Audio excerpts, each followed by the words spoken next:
You're watching the Health Now Nutrition Podcast, advancing our holistic and nutrition industry one story at a time.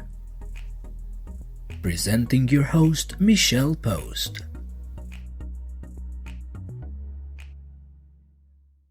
All right. Welcome, everyone, to another episode of Health Now Nutrition, and by the fabulous contributor, Cathy Cochrane, all the way from Ottawa. I'm just going to give you a little bit of Cathy's background. Cathy is a holistic nutrition consultant, writer, and teacher based in Ottawa. In guiding women to listen to their bodies, she is as curious about her clients' relationship to eating as she is about their food. Along with offering practical tools, Cathy delves into a woman's story. She sees the intersection between what's happening in someone's body, on their plate, and in their life as the key to positive changes. Her aim is to move clients beyond what they should do to once again enjoying food and eating. I love eating. Clients learn how to create habits that nourish what's possible for their health in the long run and rediscover what it's like to feel at home in their body. Super important.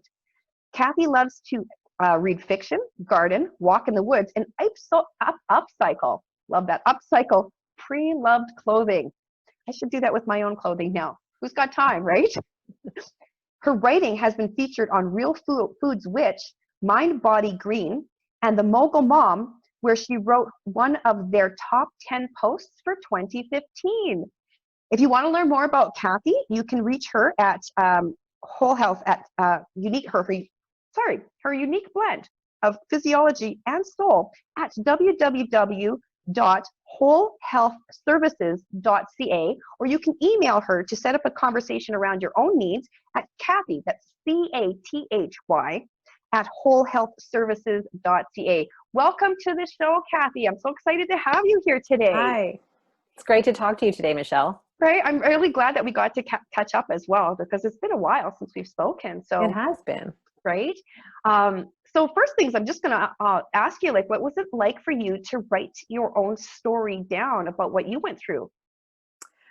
Well, as you know, it took me a couple of runs at it to decide to actually go ahead and write my story. When you had originally sent out the proposal to do this project, I was really excited about the fact that I can contribute to something that that expands on our industry, but also the fact that one of the reasons I do this work is because I want people to know they have choices, and I want people to understand that it's not just cut and dry what the doctor says, which isn't to say that what the doctor says isn't valid, but that there's more to the picture, and that there's a broader picture, and that there are other options out there in terms of improving a health issue, but also even in helping to just, I guess, self-care, for lack of a better word, being in the best optimal health you can be, whether or maybe even considered preventative, Right. In that sense. And so that's what excited me. But when I started looking at my own story, I thought, well, there's nothing.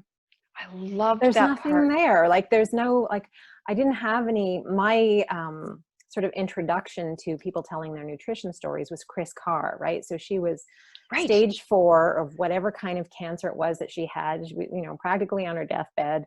And she does crazy, sexy cancer. Is that right? Or crazy, sexy diet, crazy, sexy cancer. She does that whole crazy, sexy thing. And she was sort of on the brink and had been offered some experimental, very extreme treatment, and then decided to said no to all that and went for changing how she ate. And it went from there. And so when I looked at my own journey through my health issues and how they changed, it's like, well, there's nothing exciting. Nobody wants to hear this. But it's in looking at that I realized, Chris Carr is one person. And yes, there are a certain number of people who do have the big things and the life-threatening things that they are helping with nutrition or whatever other modalities. but that there are also people who are more normal. And in my story, I use that word normal quite often, right? Because we do normalize things that aren't necessarily normal. And I want people to know that just because you're, whatever the source of your discomfort, whether it's, for me, it was allergies and infections, like sort of that ear, nose, throat stuff and asthma and that kind of stuff. Other people, it's digestive issues. Other people, like it's painful periods. But that these things that we put up with and that we tolerate, it's not necessary. So that's just what it got me. So going through this process, and you really helped me to see that, was that there is value in what I have to say, and I know that there are people out there who are going to benefit from. What I love it is the fact that you did talk about, you normalized it. And that was the point, that was like, well, there's nothing different. Like, my life was normal. This was normal. There was no pain point for you. And I love that, because how many people are out there that do normalize their pains, their aches and illnesses. It is a normal part of life for them. So they don't attach that same type of emotion because it's what they know. And the same thing is how many people are told that it's just par for the course getting older, or it's just par for the course being a kid. It's just now normal aches and pains. And so I love that you were able to dig deep into your story and start realizing, even though it was normalized, it was still painful. Yeah. Yeah. So why don't you share? Your story starts off really with just talking about some of the actual physical pain that you recall. And your very first, I'm going to read this out here. A knife sliced through my larynx as I took a sip of orange juice. Boy, do I ever love that. Not a dramatic story, but I went for the dramatic beginning. It is dramatic. I mean, as a kid, I can imagine, and I have gone through aches and pains and I've had like strep throat and stuff, and that actually super, super hurt. It was exactly like a knife. So yeah, do you want to share a little bit about what your story, what you went through in the beginning there? Yeah. So at the beginning, I mean, it was a lot of that, as I said already, a lot of that type of thing. So laryngitis, tonsillitis, ear infections, hay fever, all those sort of normal kid things. But as I got older and got to know myself a bit more, got to know, tune into my body a little bit more, I realized that a lot of what was going on for me was a disconnect, right? So that there's not, that it's just part of life, and that I didn't necessarily realize that it was a problem. Like, sure, I was uncomfortable, and I always had a leaky nose, and I was always sneezing, and I was always at a certain point in my 30s, I had asthma, and I couldn't breathe properly. So it was always just it just was. But the more I got in tune with my body, and this is something like from taking yoga, being pregnant, I sort of learned to inhabit my body in a different way. This is where I started to recognize that, wow, I'm uncomfortable all the time, or it might, yeah. And so that was where, so it wasn't, as I said before, not anything life-threatening, but just discomfort and not being happy and being tired and not feeling like I could engage in life fully, because there was always something bothering me, or I would not go somewhere because of allergies, or I would not enjoy different things because of discomfort. Yeah. Absolutely. And again, it does happen to so many people. I just want to make sure that everyone here actually knows we are talking with Cathy Cochrane. And if you want to reach out and find more about her, you can actually set up a conversation. Cathy, Cathy, at Whole Health. That's WHOLE Health, HEALTH Services, SERVICES.ca. Make sure that I get that right for all you, because you can and you will and you'll want to. So tell us just a little bit more about, it was uncomfortable for you. What started to happen for you that made you want to start looking at other methods?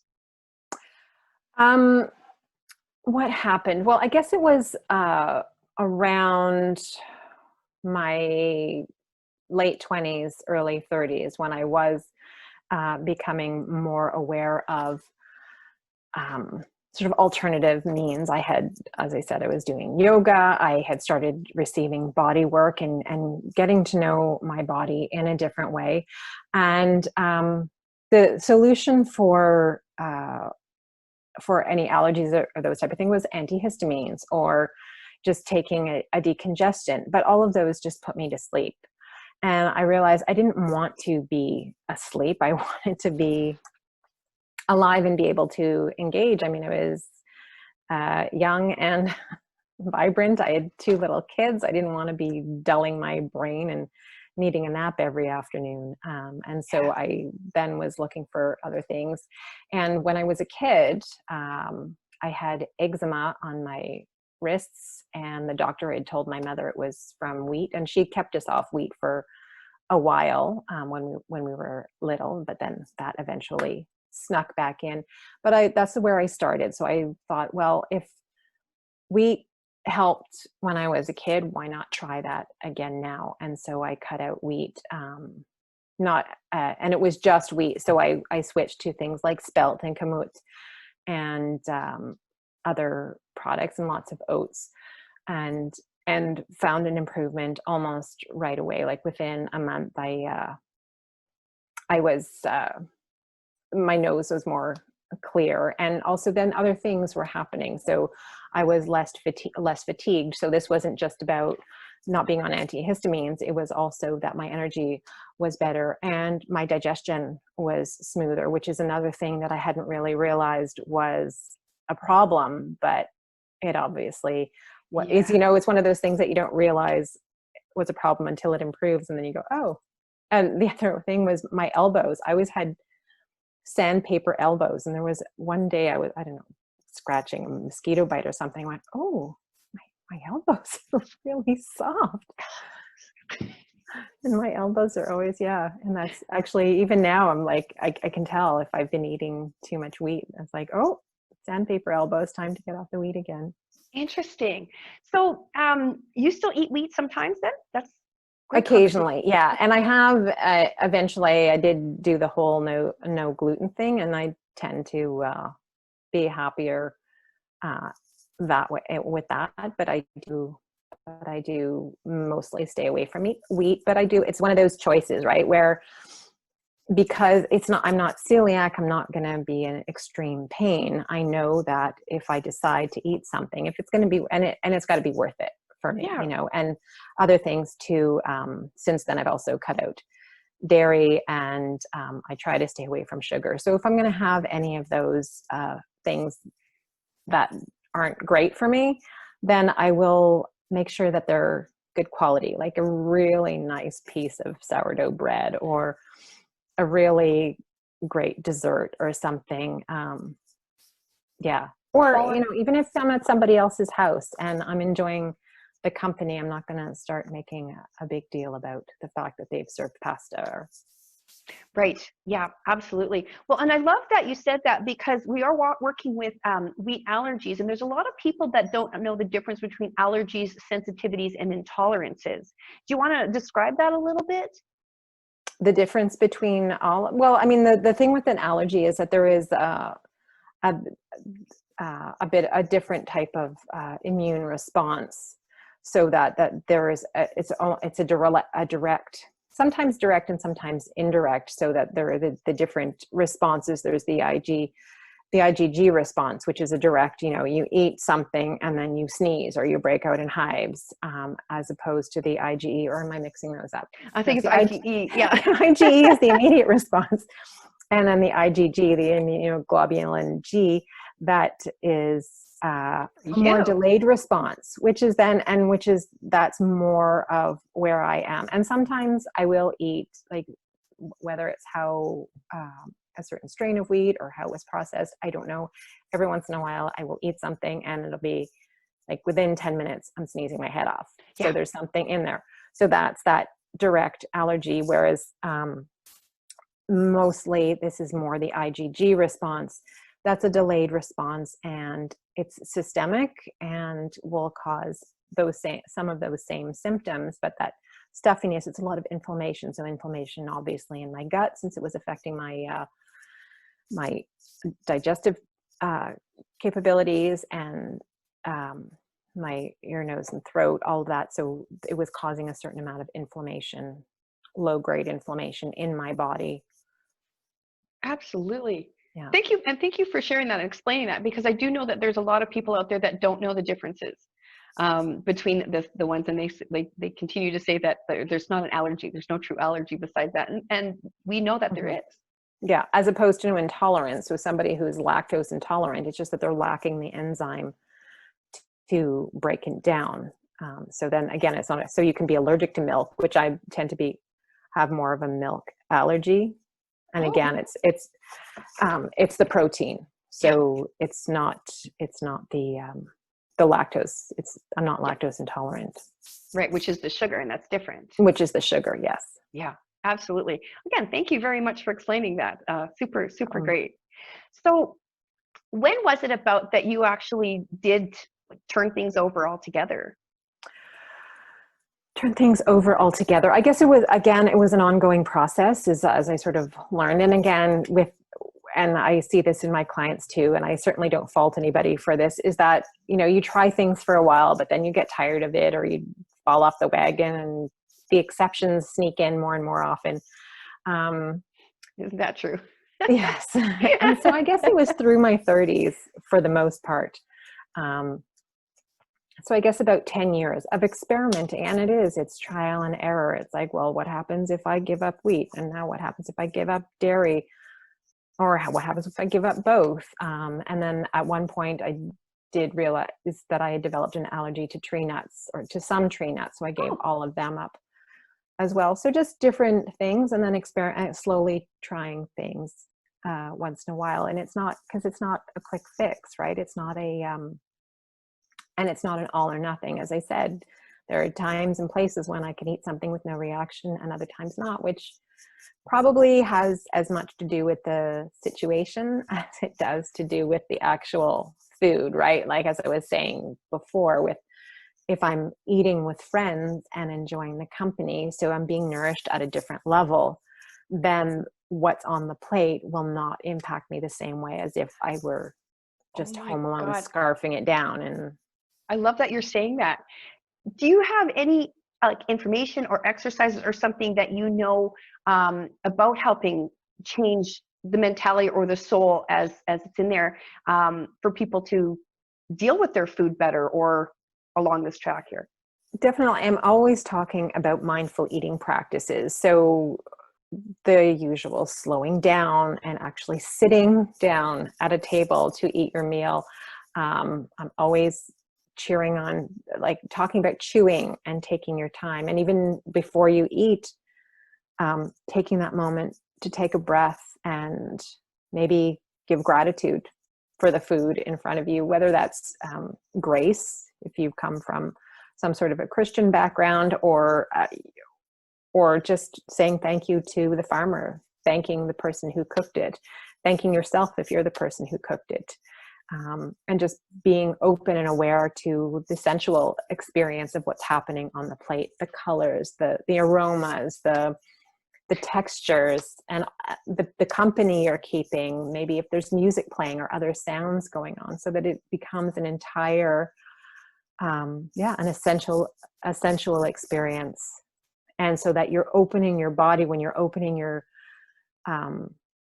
senses like that, you're engaging your nervous system in a different way. You are engaging that's where you get into the soul piece, right? So you're connecting your body and what's going on in your mind, and then what's in front of you in the plate, so that you're almost energetically connecting to that food on the plate before you actually take it into your mouth. I love that you said that about the sensual experience of food. I absolutely love that. And the reason why for myself is I've always been told that I make love to my food, because I love food. And thank God I went into nutrition, because, that way I can love good food as well as the bad food properly. So just like you said, if I'm not eating something that's serving my body, as long as I'm doing it with love, then it's just super, super important for my digestion. So. Absolutely. And that's definitely something I talk about with clients as well. It's just, if you are going to go for the bowl of chips or the piece of cake, by all means, enjoy it, but be present with it and enjoy it fully. Right. And because we can all zone out with a bag of chips and too much Netflix, but especially lately. so true. How many people are chilling right now? How many of you are chilling out there right now? So as I look at everyone, hi. Yeah. I'm going to put my hand up too. Right. We definitely, we haven't been perfect during our whole isolation trip right here. But we know that when we have eaten this stuff that is not the best serving for our bodies, it's been magnificent, as well as the stuff that has served us has been just as equally magnificent. So, and that's what's really important that I find. Definitely. I found that's a lot of the advice I was giving out when this whole situation started was, sure, stock up on the cans of beans and the bags of rice, and in case things get to a point where we can't get out. But don't forget, the grocery store is still full of fresh fruits and vegetables, and that stuff is just as important, if not more important, than the toilet paper. Right. And in Canada, we make our own toilet paper, so we're always going to be stocked up. just saying out there. So had a lot of poop talk with a lot of people on the podcast. So that's been so fun. So what else about your story did you want to share? Because you do have quite an intriguing one. For me, I absolutely loved it. Well, thank you. What else did I want to share from my story? I guess the other important part is that once I got into changing how I was eating and feeling better physically, that sort of opened the door for me to be able to explore improving my health and my well-being at different levels, right? So I went back to school, and that's when I actually went into holistic health school and started studying what eventually led to a certificate in holistic nutrition. This is when, with yoga, I was getting into more meditation. I was journaling. I was exploring different spiritual practices, whether Hinduism, Buddhism, and just sort of like opening the door to whatever was possible. I was painting and drawing and letting my creative self explore and expand. And the other thing that was happening too is that I was connecting to the people in my life in a different way. And so I learned how to be, there's a great word I heard recently, like not being dependent or independent, but being interdependent. Right? So learning to be interdependent on what I consider my sisterhood, my circle of friends. So I've got girlfriends, I had coworkers at the time, and I've had teachers and fellow students and now colleagues, and I have mentors and spiritual guides. Like, it's sort of, the circles have expanded out further and further out, so that I feel that part of that story and my improving on what was going on was learning about other modalities. Okay, well, if nutrition got me this far, then what will homeopathy do for me? Or what happens if I was seeing an osteopath for a while. Here in Ottawa, I see a neurostructural chiropractor. So different modalities that then support me physically, whether it's my muscles, the fascia, the nervous system, it's all interconnected. And so it gets to the point where the better I eat, the better I feel, and then I want to do something else to improve. But then also, the better I feel and the more I'm improving, the better I want to eat. And it sort of becomes a snowball effect, where then I'm always learning and growing about what I can do for myself. And it's not necessarily for a sense of perfection, because I'm a recovering perfectionist. Maybe not quite so recovering. Maybe I'm just still a perfectionist. I had to That learn. is part of her story, by the way, everyone. This is where I'm wanting to interject so badly, because you come from a very stout background, right? Yes. And that perfectionism. And so that idea of perfection is, I've had to learn that it actually doesn't exist. And so that even though I was starting by looking for, like, what's the end product, what's the perfect place, what's perfect health, what's perfect growth and learning and everything. But it's always, there's always more. The more you know, the more you realize there is to learn, right? So it always, it's a process. And so then it becomes, this is where I come to realize that it's a journey, and just enjoying that and expanding where I can, when I can. And some things stay, some things get left behind, but then that creates new habits in my day and in my life. I'm so proud of you from where you came from, like especially in the beginning, because yeah, you did talk a lot about the perfectionist part of you. Everything had to be perfect. So again, normalizing, like I'm not feeling perfect, so I have to make it a normalizing thing. That I'm just drawing that now. So I could be wrong. Who knows? I'm allowed. And then of course, the better you fed yourself, the better you felt, and the more you were more open to different modalities, like you've been saying. Absolutely love that. Mm-hmm. Yeah. So. I want you to just say like, yeah, rah, rah. Yeah. And it's something I recognize in my clients as well, that I recognize that, you know, and I hear people saying, like, they come in saying they want to lose weight, or they've got, you know, the belly that they want to get rid of. And that's what gets them in the door. But that's just the tip of the iceberg. And so there's always more going on than just the weight or the belly fat. But there's also so much else. I also recognize that nutrition is one piece, and that they're here, they're with me. They're not going to be with me. They might be with me for a couple of months as we sort of establish new routines in that sense. But I'm always opening the door and making suggestions for where else, what else. And hopefully I trust that then they go on to that next piece. Yeah. Absolutely. And that's what we hope. Who are your favorite people to work with?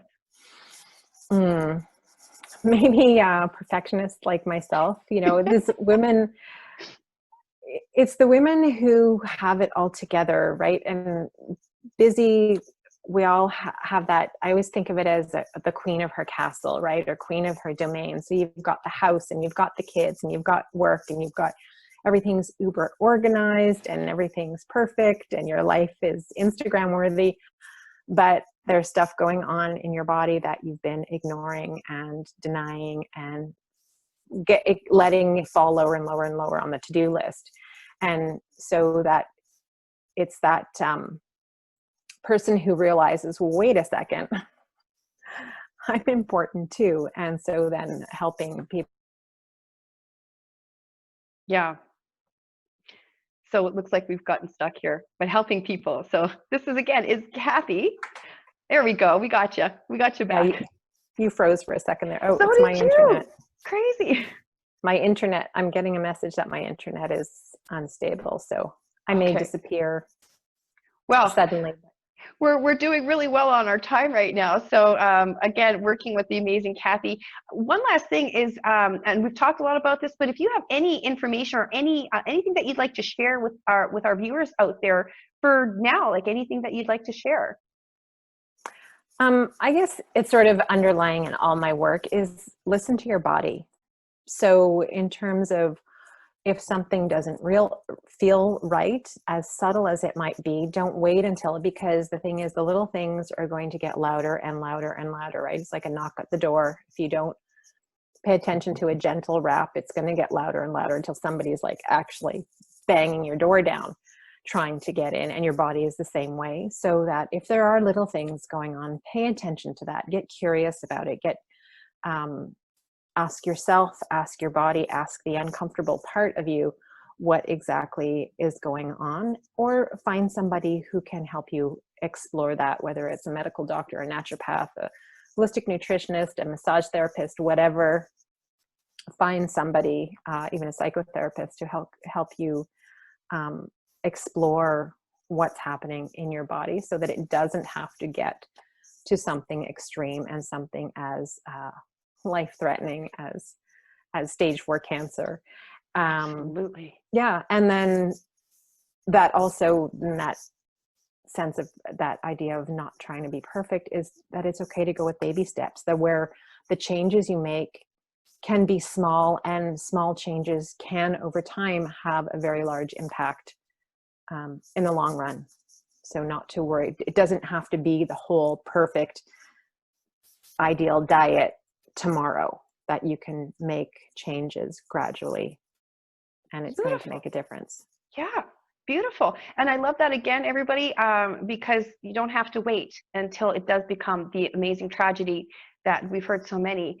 These things are telling you something for a reason, and I'm so proud of you for getting to that, to understanding that and coming into your own that way, and then now sharing that with everyone. Like, just, you're doing such great work, Cathy. I'm just so happy for you and your story, and I can't wait for this book to come out in like less than 2 months, my friend. Right. It's so happening. So if you want to know more, or if you want to know more about about Cathy's story, definitely get in contact with her. She does have a book coming out, Saved by Nutrition, along with many authors here that you've seen. And you can learn more about Cathy at Cathy. Oh, you can email her. Send your own email, Cathy, C-A-T-H-Y. I'm going to remember that because it's not a K, it's a C, at wholehealthservices.ca. So make sure you get in touch with Cathy, and I'm so excited. Thank you so much for sharing with us today. Thank you very much, Michelle. You're welcome, and we'll see you again real soon. You've been watching the Health Now Nutrition Podcast with Michelle Post. For more information on how you can be part of the holistic and nutrition movement, visit www.healthnow.today to book your meeting.